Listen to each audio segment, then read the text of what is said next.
Je ne soupçonne pas vraiment la gravité et l'intensité d'un combat chez le Grand Brûlé. Donc moi je m'appelle Julie Bourges, je suis créatrice de contenu sur les réseaux sociaux autour de l'acceptation de soi, de la santé mentale. Pendant longtemps on m'a suivi sous le pseudonyme de 12 février, c'était la date de mon accident. Il n'y a pas longtemps j'ai changé pour remettre mon prénom et mon nom de famille parce que j'ai réalisé qu'en fait j'étais plus que ce qui m'était arrivé et je crois que c'est un joli message à faire passer aujourd'hui. J'avais 16 ans quand ça m'est arrivé.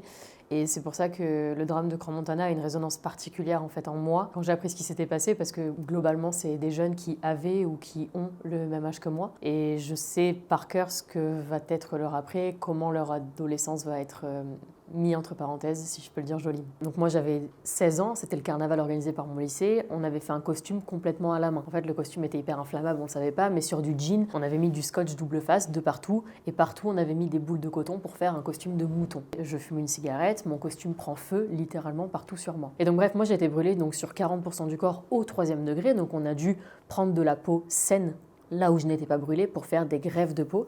Et toute cette opération, elle est tellement insidieuse, ça fait tellement mal qu'on plonge en fait le patient dans un coma artificiel.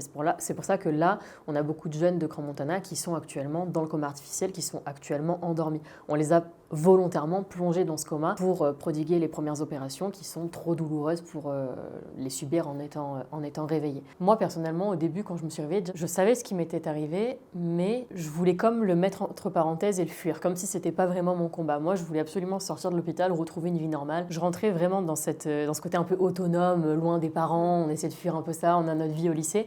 Et donc quand on se retrouve comme être à nouveau un enfant à l'hôpital à l'âge de 16 ans, moi, très vite, j'ai eu besoin de fuir ça pour dire « Ok, c'est comme si ça m'était pas vraiment arrivé. Ma vie va continuer. » Même si je savais qu'elle serait plus jamais comme avant. En fait, à partir du moment où on m'a tendu un miroir à l'hôpital, j'ai dû apprendre à faire le deuil de celle que j'avais été. Et c'est dur.